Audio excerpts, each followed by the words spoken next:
ये एपिसोड भी स्टार्ट होता है बिल्कुल उसी सीन से जहां पर हम देखते हैं कि बबाता ने बड़ी ही मेहनत और बड़ी कोशिशों के बाद फाइनली उस लेजर कैनन के अंदर सॉफ्टवेयर इंस्टॉल कर लिया होता है, जिसकी वजह से वहां पर वो लेजर कैनन और वो रोबोट्स एक्टिवेट हो जाते हैं। इन रोबोट्स को एक्टिव हुआ देखकर फैंग तो वहां पर खुश हो जाता है और फिर वहां पर लीडर होंग और बाकी सभी वॉरियर्स को बताने लगता है। फैंग उन्हें बताता है कि ये रोबोट्स वो है जो कि मुझे एंशिएंट सिविलाइजेशन रूइंस नंबर 12 में मिले हैं। ये कहते साथ ही फैंग उन तीनों रोबोट्स में से एक रोबोट को लेजर कैनन दे देता है और फिर उसे हैंगजिया के बॉर्डर पर भेज देता है, जहां पर हम देखते हैं कि एक स्मार्ट फाइटर जेट उस रोबोट को हैंगजिया के बैरियर के ऊपर लाकर छोड़ देता है। वो रोबोट वहां पर हैंगजिया के बॉर्डर पर लेजर कैनन को लेकर आकर खड़ा हो जाता है, जिसे देखकर वहां बैरियर पर मौजूद सोल्जर्स भी हैरान हो जाते हैं। तभी दूसरी तरफ हम फैंग को देखते हैं जो कि लीडर होंग को बता रहा होता है, मैंने इस लेजर कैनन को लॉन्च करने का काम इस रोबोट के हैंड ओवर कर दिया है ताकि इस बात को इंश्योर किया जाए कि कोई भी गड़बड़ और एरर ना हो। फैंग की ये बात सुनकर लीडर होंग और वॉरियर ली शन भी खुश हो जाते हैं। आप सभी लोग स्क्रीन पर इनके एक्सप्रेशन तो देख ही सकते हैं कि ये यहाँ पर किस कदर खुश हो रहे होते हैं। इन्हीं के साथ साथ वहाँ पर मौजूद सभी एल्डर्स और सभी वॉरियर्स इस रोबोट को देखकर काफी हैरान होते हैं। अब हम एल्डर मो हेंडरसन को देखते हैं जो कि इस रोबोट को देखकर खुश होते हुए अपने मन में कहते हैं कि ये robot extremely valuable foreign technology से है, जो कि कई 100 सालों से जमीन में दफन था, लेकिन अब लू ऑफ फैंग की वजह से हम इसे दोबारा से देख पाए हैं। और इसी के साथ साथ अब इस टेक्नोलॉजी को हम ह्यूमंस के लिए भी यूज किया जा सकता है, सिर्फ और सिर्फ इस लू ऑफ फैंग की वजह से। हमारी हैंगजिया कंट्री में लू ऑफ फैंग के जैसा एक पिलर है। मैं तो ये सोचकर काफी खुश होता हूँ, अगर इस बैटल में मैं मारा भी जाऊँ तो मुझे कोई भी रिग्रेट नहीं होगा, क्योंकि यहाँ पर लू ऑफ फैंग के जैसा एक पावरफुल वॉरियर है जो कि हमारी पूरी कंट्री को संभाल सकता है। एल्डर मू हेंडरसन अभी अपने मन में ये सोच रहे होते हैं, तो तभी दूसरी तरफ हम बाकी सभी एल्डर्स को देखते हैं जो कि वहाँ पर ये प्रेयर कर रहे होते हैं कि हमारा ये प्लान काम कर जाए। इसी के साथ हम वहाँ पर काउंटडाउन को देखते हैं जिसमें अब सिर्फ 6 मिनट ही बाकी होते हैं। फिर हमें स्क्रीन पर गोल्डन हॉर्न बहमूद को दिखाया जाता है जो कि डिस्ट्रक्शन करता हुआ सीधा हैंगजिया कंट्री की तरफ ही आ रहा होता है। उस गोल्डन हॉर्न बीस्ट को आता हुआ देखकर एल्डर जिया कहते हैं वो गोल्डन हॉर्न बहमूद बड़ी तेजी के साथ हमारे करीब आ रहा है। अब हम लीडर होंग, लू ऑफ फैंग और वॉरियर ली शन का सीन देखते हैं, जहाँ पर हम देखते हैं कि वॉरियर ली शन सभी वॉरियर्स को मोटिवेट करते हुए कहते हैं एवरीवन, मुझे पूरा यकीन है कि इस बार हम जरूर कामयाब होंगे। वॉरियर ली शन की ये बात सुनकर वहाँ पर मौजूद सभी एल्डर्स उनकी हाँ में हाँ मिलाते हैं। अब हम फैंग को देखते हैं जो कि सीरियस होते हुए कहता है बबाता, क्या सब कुछ रेडी है? फैंग की ये बात सुनकर बबाता कहती है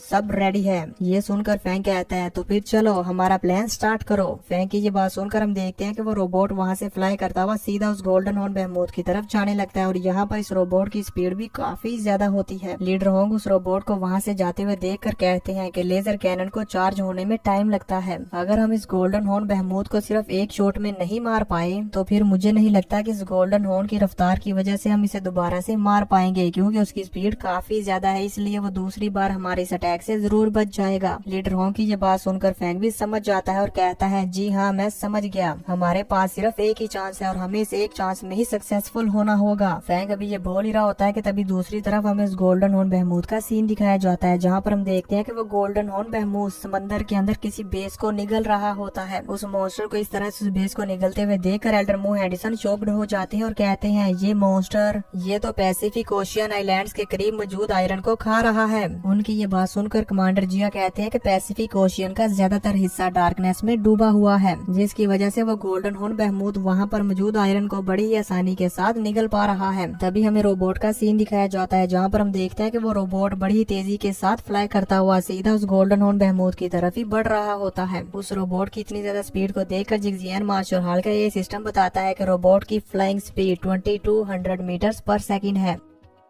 हेलो दोस्तों, आगे बढ़ने से पहले मैं आपको कुछ बताना चाहता हूँ। आईपीएल देखो ही नहीं बल्कि अपने ओपिनियन देके काफी प्राइजेस जीतो, वो भी lotus365.in पे। यहाँ बहुत सारे क्वेश्चंस रहेंगे, जैसे वो विल विन मैच और वो विल विन टॉस जैसे 50+ तरह के क्वेश्चंस में आप अपना ओपिनियन बता के काफी प्राइजेस जीत सकते हो। lotus365 पे जाकर रजिस्टर कीजिए और पाइए ₹365 का बोनस। यहाँ खेलते हैं 10 मिलियन से ज्यादा यूजर्स। यहाँ क्रिकेट के अलावा है 200+ क्वेश्चंस, जहां आप अपना ओपिनियन दे सकते हैं और जीत सकते हैं अच्छे प्राइजेस। नवाजुद्दीन सिद्दीकी, उर्वशी रोतेला, सुनील शेट्टी, काजल अग्रवाल, नेहा शर्मा ऐसे बड़े बड़े सेलिब्रिटीज इनके ब्रांड एम्बेसडर हैं। तो देरी मत कीजिए, अभी जाइए और डायरेक्ट रजिस्टर कीजिए lotus365.in पे और पाइए ₹365 का बोनस।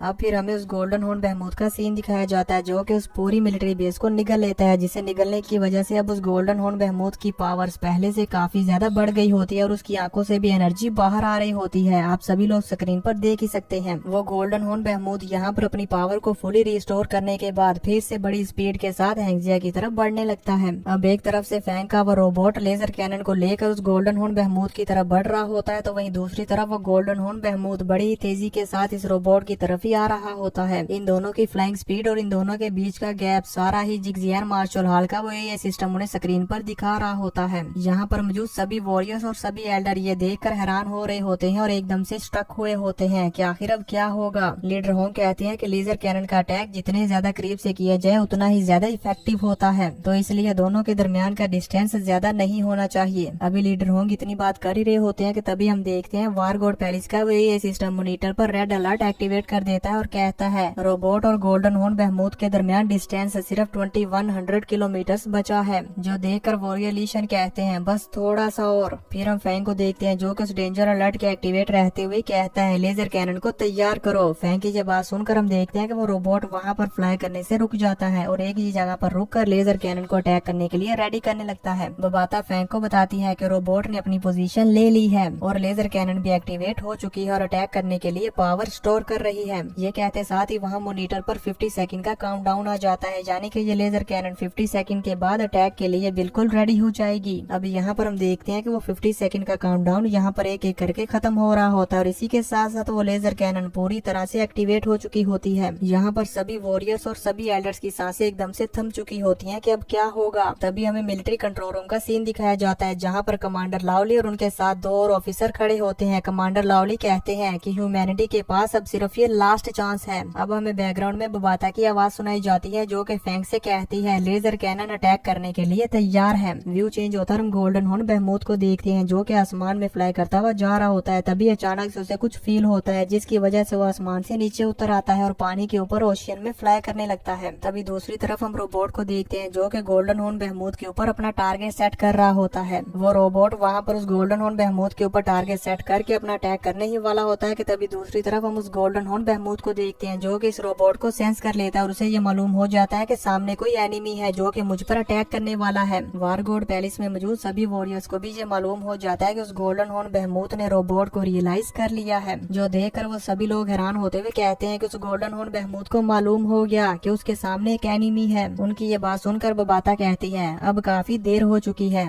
तभी फैंग भी कहता है शूट करो। फैंग का ये ऑर्डर सुनकर वो रोबोट उसी टाइम वहाँ पर लेजर कैनन का अटैक कर देता है, जिसकी वजह से हम देखते हैं कि लेजर कैनन के अंदर से काफी ज्यादा रोशनी निकलती है और वो बड़ी स्पीड के साथ यानी कि लाइट की स्पीड के साथ उस गोल्डन हॉर्न बेहमूथ की तरफ जाने लगती है। वो गोल्डन हॉर्न बेहमूथ भी इस अटैक को अपनी तरफ आता हुआ देखकर एकदम से घबरा जाता है और वहाँ से बचकर भागने की कोशिश करता है। अब इससे पहले कि वो इस अटैक से बचने के लिए इधर उधर हो पाता, तभी ये लेजर कैनन का अटैक बड़ी स्पीड के साथ उसे आकर लग जाता है और इसकी वजह से वहाँ पर उसकी पूरी खोपड़ी ब्लास्ट हो जाती है। इस अटैक को उस गोल्डन हॉर्न बेहमूथ के साथ हिट हुआ देखकर वो बाता कहती है कि इस वर्ल्ड में ऐसा कोई भी क्रिएचर नहीं है जो कि लाइट की स्पीड के अटैक से बच सकता हो।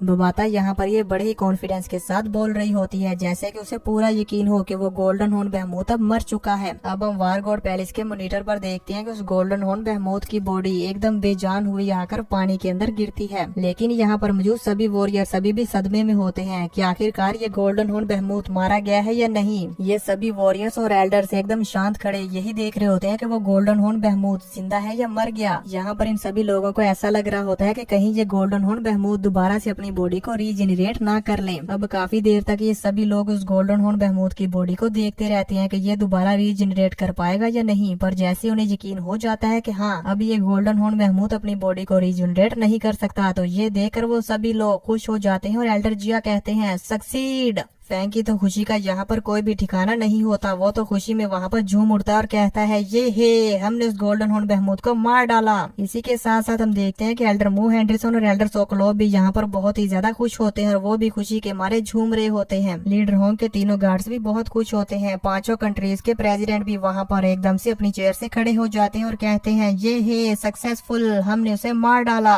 आप सभी लोग स्क्रीन पर इनकी खुशी देख ही सकते हैं कि ये सभी लोग तो यहाँ पर खुश हो ही रहे होते हैं। इन्हीं के साथ साथ वहाँ पर मौजूद सभी सोल्जर्स वो भी खुशी में झूम रहे थे। वॉरियर ली शन तो इस गोल्डन हॉर्न बहमूद को मरा हुआ देखकर इतने ज्यादा खुश हो जाते हैं कि वो वहाँ पर सभी वॉरियर्स और एल्डर्स को बियर पिलाने लगते हैं। इस गोल्डन हॉर्न बहमूद के डेड हो जाने की वजह से यहाँ पर ये सभी एल्डर्स और वॉरियर्स पार्टी करने लगते हैं। अब हम बोबाता को देखते हैं जो कि फैंग के पास आकर कहती है, Luo Fang, I am great right. मैंने तो तुमसे पहले ही कहा था कि इस लेजर कैनन का ये अटैक उस गोल्डन हॉर्न बहमूद को जान से मार सकता है। वो गोल्डन हॉर्न बहमूद जो कि लेवल 6 का मॉन्स्टर है वो डेफिनेटली मर गया है। बोबाता की ये बात सुनकर फैंग अपने मन में कहता है कि आखिरकार हमारा प्लान काम कर गया और अब फाइनली ये डिजास्टर खत्म हो गया। तभी हम देखते हैं वॉरियर ली शन को जो कि वहाँ पर काफी खुश होते हैं और झूम रहे होते हैं और कहते हैं, चलो चलो सभी ड्रिंक करो। ये कहते हुए वो वहाँ पर सभी वॉरियर्स के साथ अपने सक्सेस को सेलिब्रेट कर रहे होते हैं। तभी हम लीडर होंग को देखते हैं जो कि अभी भी सीरियस मूड में मॉनिटर की तरफ देख रहे होते हैं। लीडर होंग को इस तरह से सीरियस होकर मॉनिटर को देखते हुए देखकर फैंग कहता है, ब्रदर होंग क्या बात है। अब इससे पहले कि लीडर होंग फैंग की इस बात का आंसर कर पाते, इसी के साथ ये एपिसोड खत्म हो जाता है।